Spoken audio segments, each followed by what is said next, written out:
side of one. Wow. But yeah, I just really hope we get good skin. The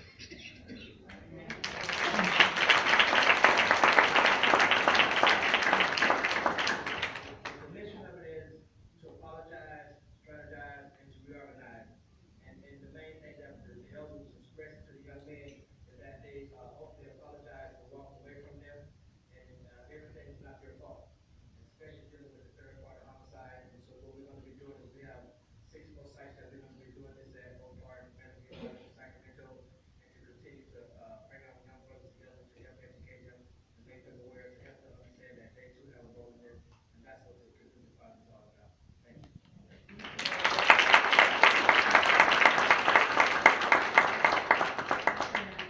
Yeah, James, I just want to ask you a question about the study last Saturday. So you all came together, you didn't know a lot of the folks, and you said, you felt good, it's going to be pretty powerful.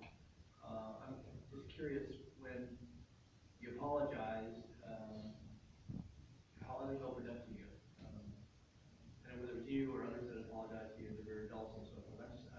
Again, it's powerful to say you're sorry and to admit that, sometimes things happen because of us, and sometimes things happen that we don't have any control over. I guess I'm just curious, kind of your insight, your takeaway. You'd like to do it again, but it made you stronger in your view about how you're going to be successful, and others around you. I'm curious.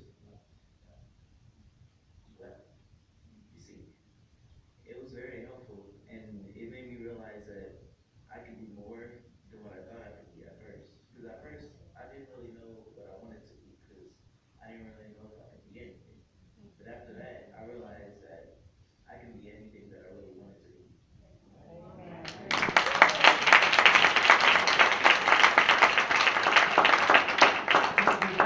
Do you think others will have the same view? They should. And that in supporting one another, you can all achieve great things. So. Yeah. Good. Thank you. Our community partners that's going to stand with us, but as they make their way, just first like to thank the board of supervisors, and as well as the leadership of Chad Healy and the Sierra Club Foundation and its great, awesome team for just leaning into this moment and saving our future and rebuilding our future, with starting with those that are most in need, our babies and our kids and our mothers. And I'm standing alongside of our community partners, both our county Health and Human Services, our grassroots organizations and community leaders, as well as our resource center and faith-based initiative as well. We're standing together as a collaborative and saying we want to save lives together. We want to invest in the future together. And thank you for your continued commitment to reaching one. As we reach one, we save one. Just through going through the last couple of months in the Sierra Health Foundation and training and understanding the idea of collective impact, the idea of making an equitable investment in our future. We are working together to change lives and to save lives. And we want to thank you for your commitment and leadership and saying we care, we see you. We're having that salvona moment. I see you, and the community sees you seeing us, and we are working together to change lives. I have one of our community members here, Nanette West, and just talk about the collaborative really quickly. It'll be a minute and 30 seconds. So No pressure. Good morning, and thank you for having me again. My name is Nanette West. I work at the Simmons Center, which is fairly new. Actually, we opened up a year ago.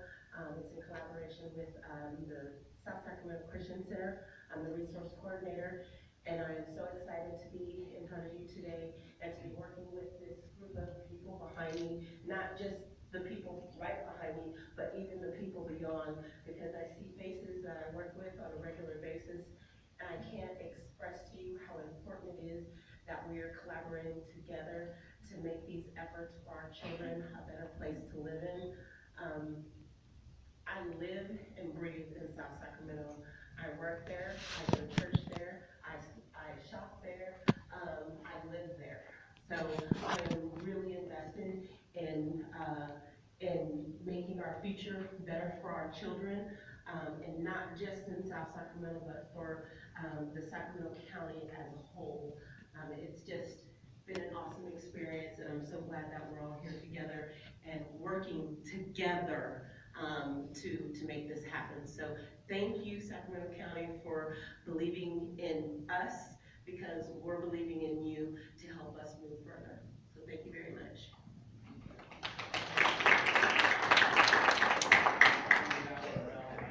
Lee, we want to thank you as well for your continued commitment as we dive into this work of saving our babies and saving our future. Thank you for your time. Thank you.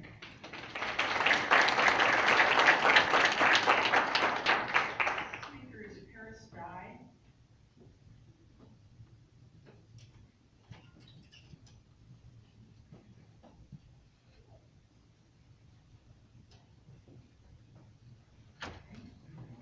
Greetings, everybody.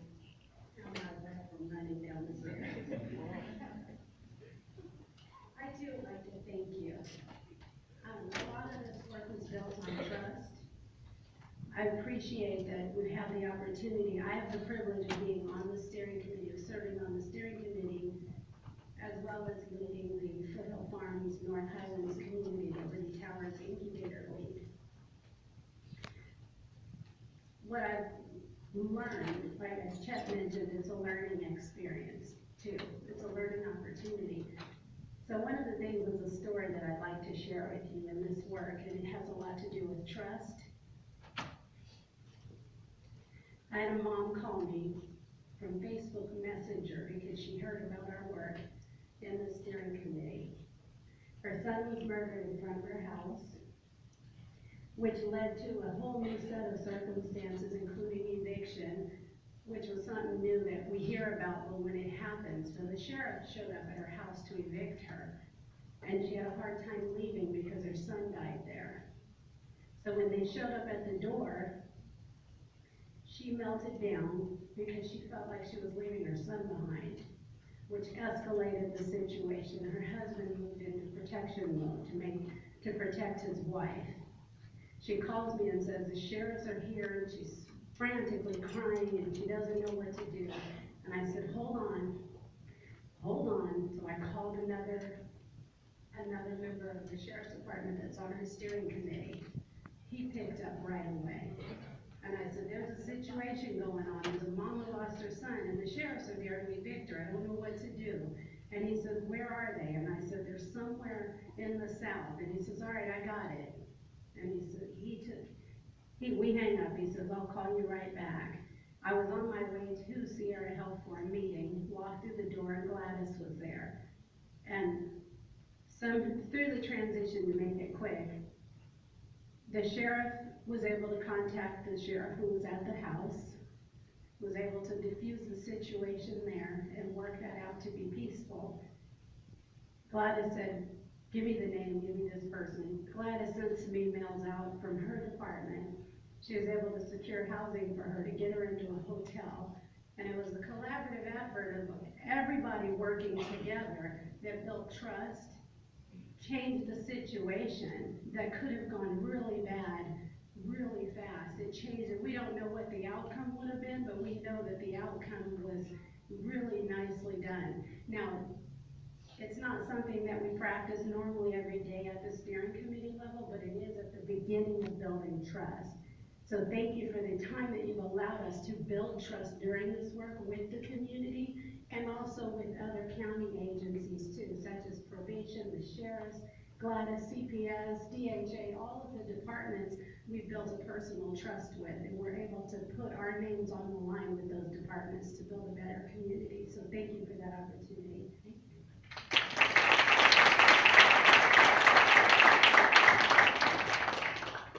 So the next speaker sheet has 3 names on it. So Dresden vote, Sasha vote, and Deborah Cummings.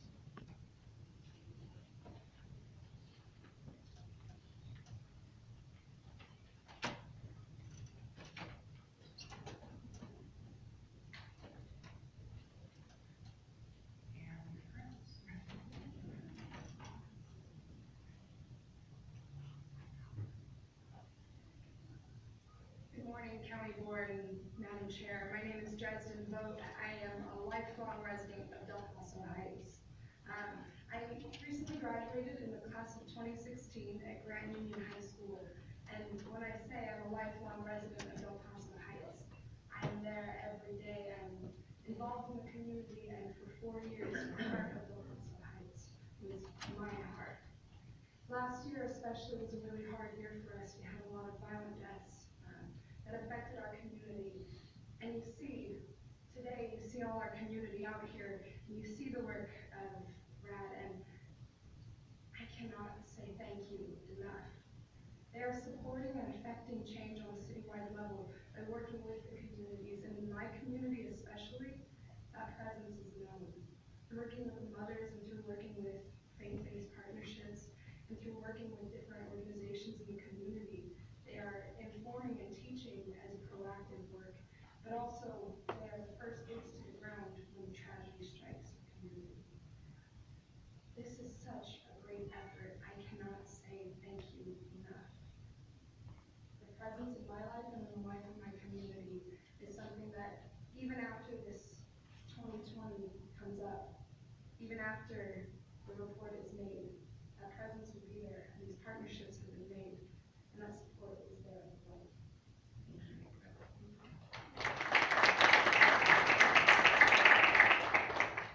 My name is Deborah Combs. I am also a RAACD steering committee member. But where my passion lies is, I am what you call, and many of the community you see back here, is a cultural broker. That is what I am. I have been that in my community where I am born and raised in Del Paso Heights, and I still live. Let me just explain to you what a cultural broker does, just a little bit. I am also sitting here with two of my mothers. One that has been, I don't want to call her a victim, but she lost her son to gun violence. After services, after all the, I'm sorry for your loss, we go into work. We go in, we sit down and we talk with mom, and we figure out whatever it is she needs to meet her where she is. Sometimes when you lose your child, you lose your home, you lose your job, you lose your will to live sometimes. We are the cultural brokers that come inside, we sit and we talk with. We create resources, walk with them, assure them that they're speaking to the right person that looks like them, feel the pain that they feel.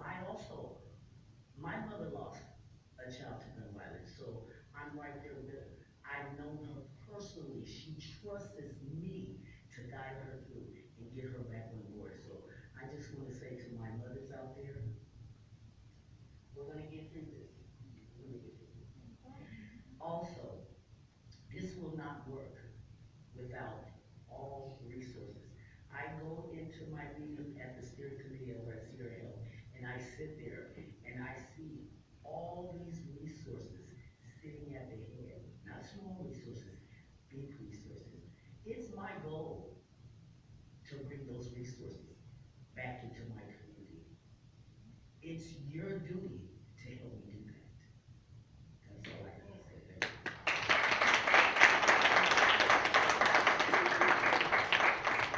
Good morning. I know we've exhausted our time. My name is Sasha Vogt. I am the director of Mothers of 95838. By no means the leader.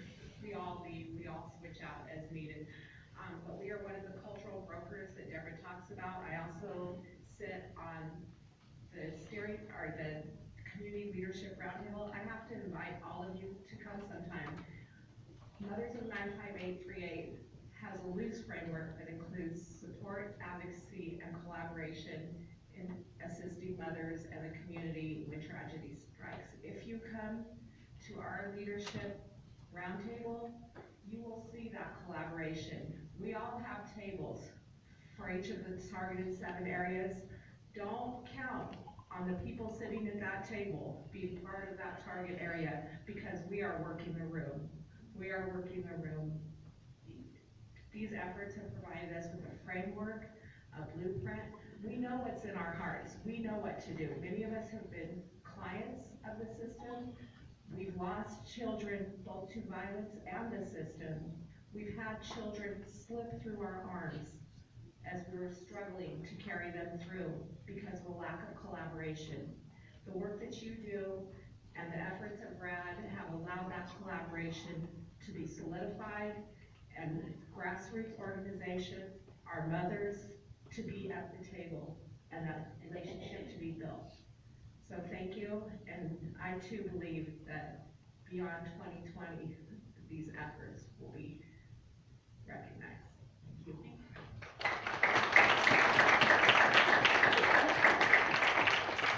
Next speaker is Tamika.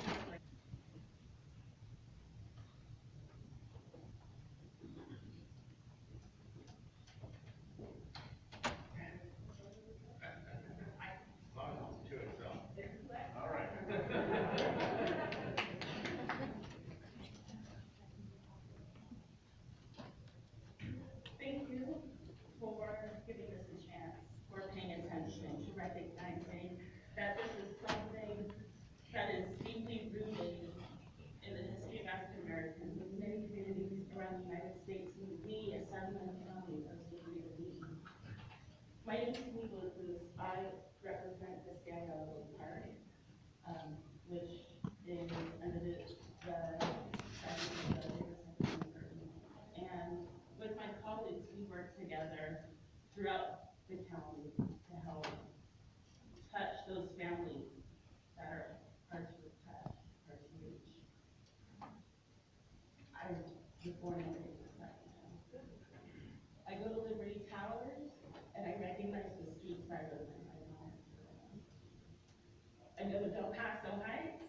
I know exactly all the places I go. That's where I went to go get my hair done. There's Cody. I should go get a burger like all the time. Not as an park. And through this, I've been able to go back to my old neighborhoods and nothing has changed. It's actually deteriorated more. And this is a chance for us as an entire community to say that these children, our Black children's lives matter, our families matter, the support systems that help carry everybody up matter. And it has to be sustained. This can't be something that just comes one day and leaves the next when the next movement needs more attention. No, this is something that must be sustained for all of our community, for all of our children, for the generations afterwards. We've got to make sure that we are very intentional and very proactive and very impactful today in these communities.